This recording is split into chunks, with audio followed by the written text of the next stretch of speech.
Welcome to the lesson for loop with the built-in range function and lists. In this lesson, we will explain the reason why we use loop statement in coding. We will learn to use the built-in range function and for loop with lists. Let's begin with section 1. Why using loop? Let's answer the following question. How to print the following lines on screen? A possible solution is that we will use the print command 10 times. But what will be the solution if we want to print more lines? For example, 50 lines, 100 lines, or even 1000 lines. Although it is possible to say that we may use the print command 1000 times, it doesn't seem convincing because we repeat the same command so many times, which is not a good practice in coding. A sound solution here is to use a loop statement, which we will learn in this lesson, the for loop. Let's move to section 2, for loop with built-in range function. Let's get back to the question of how to print 10 lines. To achieve this, we can utilize the range function and a for loop. Let's take a look at the code. In this example, we use the range function to generate a sequence of numbers from 1 to 10. The for loop variable I iterates over each number in the sequence, and within the loop, we print the desired line with the corresponding number. The for loop helps us to repeatedly realize some command with predefined number of iterations. In this example, the repeated command is print command, and we repeat this command 10 times. Now that we've seen how the for loop works with the range function, let's take a closer look at the range function itself. In general, range with parameters start and stop will return a sequence of numbers that starts with start value and ends at stop value -1. That's why to get the sequence of numbers from 1 to 10, we call range 111. Here, we have another example, range 5, 1001 returns a number sequence starts at 5, and ends at 1000.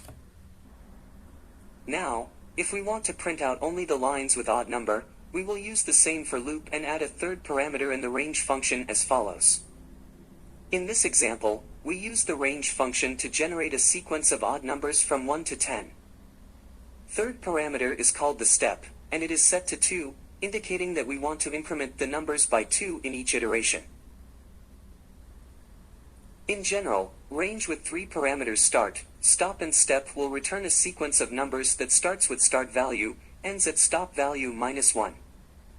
And the increment equals step value for any 2 consecutive numbers in the sequence. Range 111 2 returns the sequence 1, 3, 5, 7, 9. Another example is range 2, 10, 3, returns the sequence 2, 5, and 8. The special case of range is when we call it with only one parameter. In this case, Python will automatically understands the only parameter is the stop value and that the start value is 0. And so, range stop will return a sequence of numbers from 0 to stop value, -1. In the example, we call range 5 in the for loop to create a sequence of numbers from 0 to 4. The loop variable will have value 0, 1, 2, 3, and 4 in each iteration, and the print command will be executed 5 times. Now, let's move on to using for loops with lists. In addition to using the range function, we can also iterate over a list using a for loop. Let's take a look at an example. In this example, we have a list of fruits. The for loop iterates over each item in the list, and within the loop, we print each fruit. If we want to use the range function to iterate over a list, we could do that by take advantage of the len function and by knowing that the index of a list starts from 0. Let's take a look at the code. The list fruits has 3 elements. We know that len fruits returns the number of elements of the list fruits, which is 3.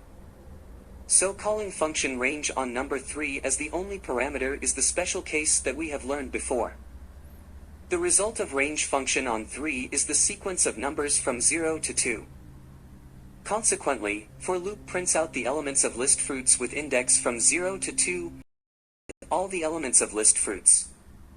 This way seems to be more complicated, but it will be helpful in some cases. You will use it again in the following up coding practice. To sum up the lesson, we have learned the following. The reason to use for loop. For loop with the range function in different scenarios. For loop to iterate over a list by list element or by list index.